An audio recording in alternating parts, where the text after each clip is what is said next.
Now, as Nigerians continue to wait for some relief from the consequences of the fuel subsidy removal and rising cost of living that has hit consumers and households squarely, today President Bola Tinubu announced the suspension of excise duties on local goods and signed 4 new executive orders. The new executive orders, according to the presidency, are to relieve Nigerians of their struggles with the increasing cost of living.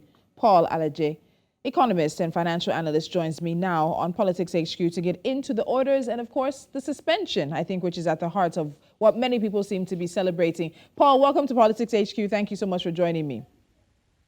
Thank you so very much for having me. Good evening. Thank you. So I think one of the biggest things we have to start with is, of course, the fact that the commencement dates for the implementation or the commencement thereof of the Finance Act 2023 has been pushed back from the initial date that was set to now. It's going to be September the 1st, 2023. Now, at the time that this was signed and handed over by the President's Buhari administration, there were some conversations around the dates, the timing, the law, of course, in terms of the 90 days that needed to have this act down and gazetted and all of that. But the intricacies of what was in the act became a larger part of the conversation. So in terms of this suspension and moving it to September the 1st, what do you think that gives the presidency and even Nigerians time for? What kind of engagement, particularly stakeholder engagement, do you anticipate will happen in the next several weeks and months? Well, the atmosphere is really very positive in Nigeria right now.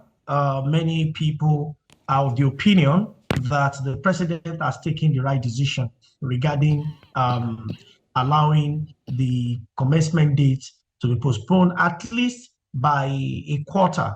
That will give the president, of course, the presidency time to review the issues and see the temperature and the atmosphere of Nigeria regarding the acceptance of this. Recall that the president had initially, as you mentioned, announced subsidy removal and unification of exchange rate that led to the devaluation of Naira.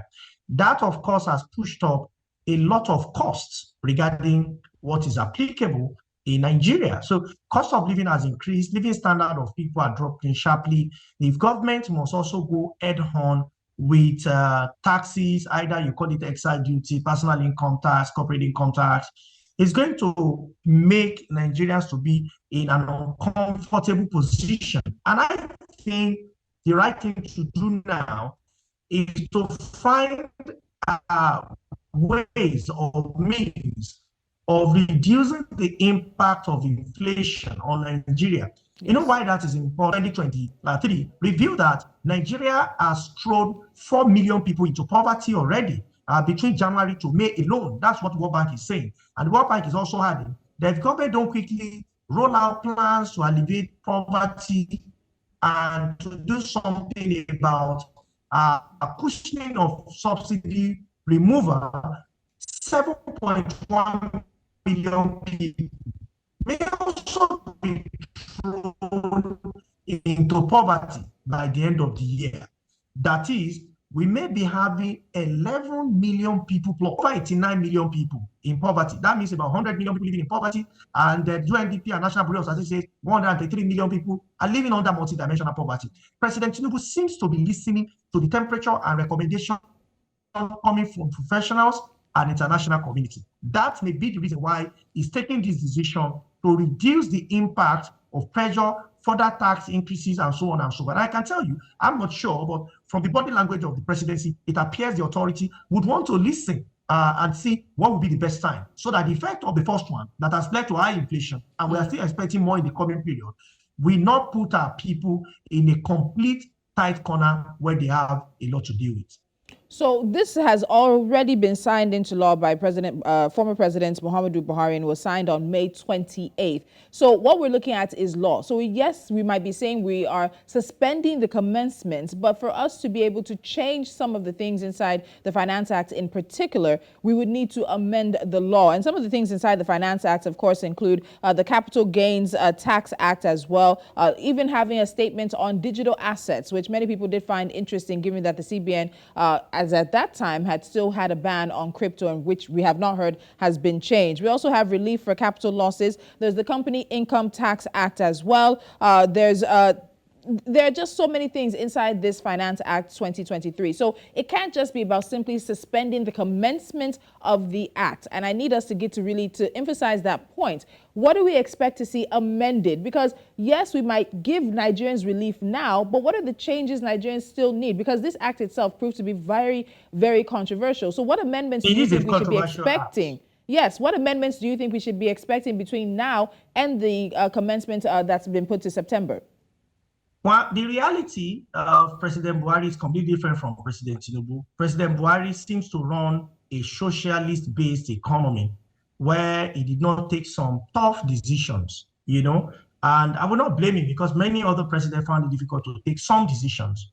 Today, President Tinubu has demonstrated that he can take the bull by its horn, he removes subsidy, and he also unified Naira. Exchange rate today is going as low as 740, 750 Naira at any window, which is perhaps the official window we have in the country now.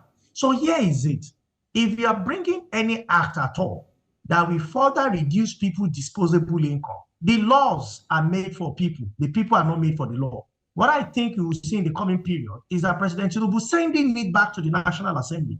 One, at the Senate, you have majority of the senators from APC. President Tinubu loyalist is the Senate president. So he has a lot of influence, in the Senate. And the National Assembly, even though APC does not have absolute majority, there seems to be an understanding among the members of the House of Representatives. So what that means is that the president may have his way, especially if it's with Nigerian people, regarding the new law that has been suspended. Again, most of us within the financial sector have a lot of concerns when President Buhari signed that bill into law. Yes. We feel due process was not followed enough because you cannot say you want to introduce tax on digital access, you want to introduce tax, you want to review corporate income tax, and the private sector or the concerned sector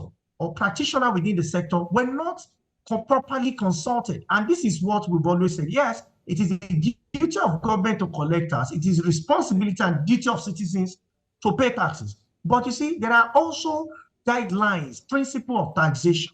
There are things that must be carefully considered before we go head on having tax conversation. And I think what President Tinubu should be looking at now is that tax holidays.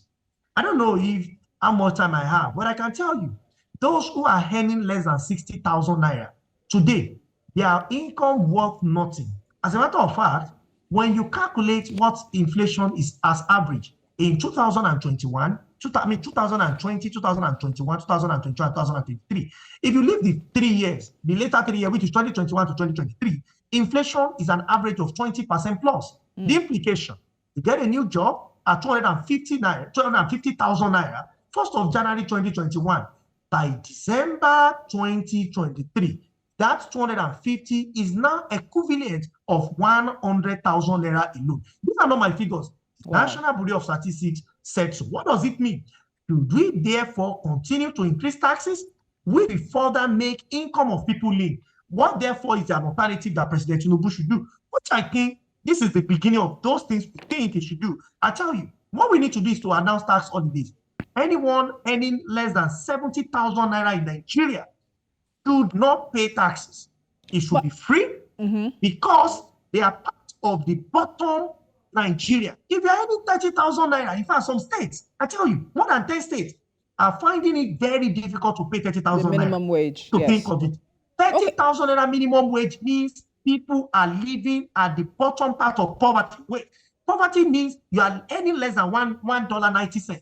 If you divide $30 by $1.90, it is not up to 30 days. By implication, everyone living on 30,000 Naira are automatically poor people. They are not just poor people, people living below the poverty line. And these are conversations we need to have. And I'm very hopeful that we will not promote policy that will further enhance their poverty. Okay, and I like the point you make particularly because in terms of those individuals at a certain bracket within the economy should not have to pay taxes. But there's a point I need to ask because it comes up in the next question. So the president's announcements or the executive orders also suspend the excise duties on local goods and also suspend the 5% telecommunications tax as well. So it suspends them just temporarily, at least for a few months. So when you look at having people who are earning 70,000, 30,000 naira not having to pay taxes, they still meet taxes in the market. They meet taxes when they're attempting to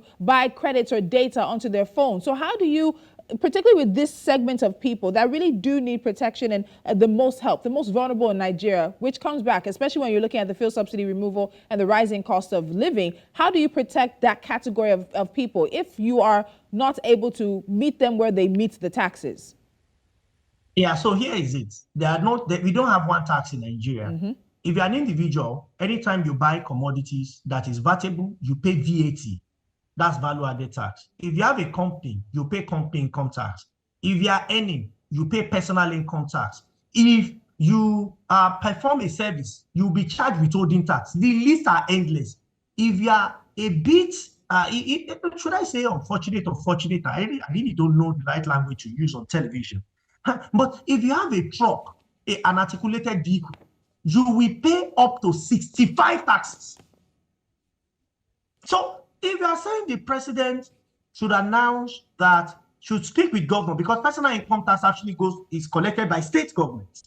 But at National Executive Council, that council is empowered by the Constitution and is usually headed by the vice president. The president can instruct his vice president. You know, before governor could assess some benefit from federal government, that you need to remove taxes from people earning below 70,000 naira. So that is just one tax. Local government taxes are not what you want to talk about because they are humongous, they are endless, they are confusing. And many times they don't make it to the national or even state purse. Exactly. No. You said national or state. They don't even have their way into local government. Individuals are paid. So, and this payment, they are not transparent, they are not known, and it's a big issue. It's a big issue.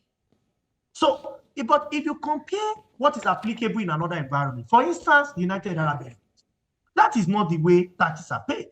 It is structured. Everything you have to pay is transparent. In fact, it's an offense for you to pay cash in some areas, not all. But in some areas, when it comes to government taxes, you have to use your card or, to pay via a platform that is established by government. Okay. And you are sure before you start that this is what you have to pay to run business. If the next time you pay is next year. So the places the money goes is not your headache. Whether it goes to the central government or it goes to the district or anywhere it goes. Those revenues are now shared among different tiers of government as it established by their own constitution and law. They're put to work. So Paul, in Nigeria.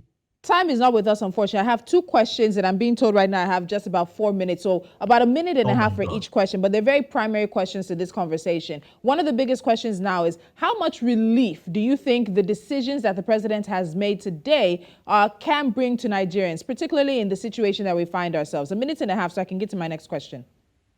So first one is that Telco was planning to increase the cost of mobile calls, telephone calls by 20% in Nigeria. So if that tax has been introduced, you should be expecting by August 20% increase. President has said stay execution. That means that 20% is also expected to stay execution. So Nigeria would have seen another fresh tax, or increase, professionally speaking. But because of this law, that will also wait. So when you see, as a business person, if they increase taxes for you, you have to pass it on. Yes. Not in all cases, but you check the price elasticity of such product. If it is a good that people always want to buy, then you pass it to them. And you spread it. The president, being a finance person or has financial person advisor, say, if you introduce this, your people will still pay. It will be complained, it will come back to government. I think that's the reason why government might say, hold on for a moment, let's reconsider this law. Let's see if you have another alternative, then we can take it off from there. And so my final question, I've asked almost all the financial analysts and economists I talk to, we know why the Tinubu administration is pushing for taxes. Many people agree Nigeria has a revenue problem. They're looking for revenue. You've seen the car certificates, ownership, annual payments.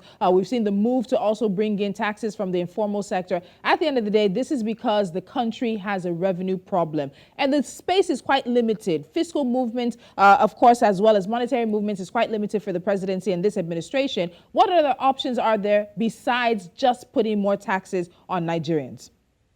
Well, I don't really support putting more taxes on Nigeria. Tax have importance. It is to collect from the rich and redistribute to the poor. The question is, how much in true sense are the rich paying? Go to maritime sector. Nigeria is losing at least 5 trillion naira. Equation one. The second thing is that when you go to telco infra for state government, the monies that are paid into wrong pocket, not new money to be paid, money that are already been paid, but going to wrong pocket, they're about 4 trillion naira. There are these leakages all around the country that if government maximize, increasing taxes will not be an option. What we need is revenue. The monies are already being paid. The challenge remains that they are not getting to the pocket of government. So we don't need to necessarily increase our taxes. We need to ensure that what is being paid today gets to the coffers of Nigeria. That's when you will see that revenue to GDP will grow from about 7-8% to about 20%, or worst case 15%. We can in fact double what we are doing today in revenue. And I hope the authority will take the right decision, bring more people to work with, to support the energy, FRS, custom, immigration that are all putting in place. But we need new set of energy to cause a major infusion to the already established constituted authorities. All right, Paul, because of time, we have to leave the conversation there. But because this is a suspension, it's not yet amendment, it's not cancellation of these particular laws, the conversation is going to have to continue to see what the administration does next. And I look forward to having more conversations with you. Thank you so much, Paul. Thank you so very much for having me. Yes.